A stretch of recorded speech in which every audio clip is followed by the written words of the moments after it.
Back in early November, I told you about an ongoing deleted email scandal that was hitting the BC provincial government.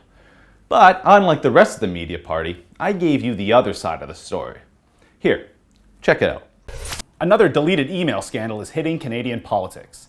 This time, it's here in BC with our governing BC Liberal Party currently caught up in a scandal involving various ministry staff and the Premier's office deleting emails regarding Freedom of Information inquiries.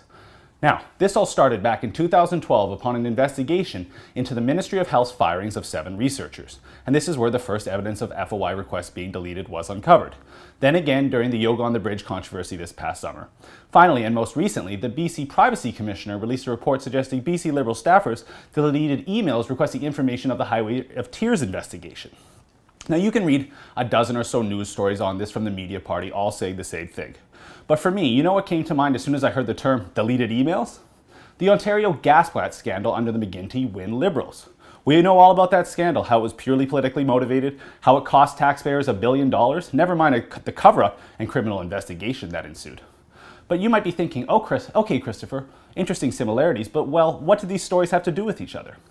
Well, you see, part of the cover-up in Ontario included the mass deletion of emails and the wiping clean of hard drives led by top staffers in the Premier's office. Well, who were these people? Well, they were none other than Laura Miller and Peter Feist, her common-law husband. You see, Laura Miller is now the executive director of the BC Liberal Party. And while we can't know for sure what role, if any, Miss Miller has played here in BC, I'll say this. When you're involved directly in one email deletion controversy, then end up the director of another party in another province embroiled in the same scandal, it does not look good. Well, that very same Laura Miller is back in the news this week as she has now resigned her position as executive director of the BC Liberal Party, as she is now facing criminal charges back in Ontario due to her role in the aforementioned gas plant scandal. Now, without trying to brag too much, this is exactly what we are trying to accomplish here at The Rebel. We want to tell you the other side of the story well before the media party does. Sure, today they are digging up their old files on Miss Miller and the Ontario gas plant scandal, but none of them made this connection back in November as we did.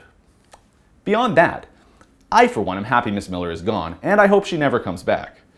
Because this should be a lesson for the Premier and those who run the BC Liberal Party that importing the corruption and unethical behaviour of the Ontario Liberal Party is a recipe for disaster, and one that was actually fairly predictable given their notorious track record.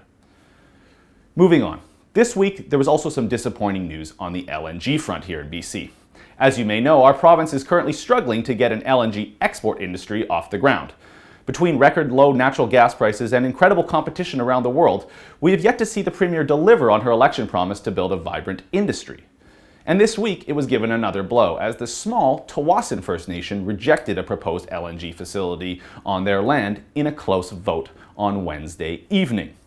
That leaves only the Woodfibre LNG project on Howe Sound as the likely location of our first export facility.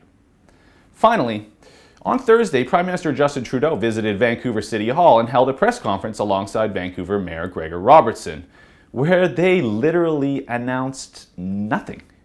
Other than a photo op over a picture of Pierre Trudeau visiting the City Hall in the 70s, and a number of dull, disinterested answers to the media by the Prime Minister, I can't even figure out why they even bothered to have a press conference. Oh, but don't worry, one CBC reporter did manage to grab a selfie with Justin, so I guess it wasn't a complete waste of time for her anyway.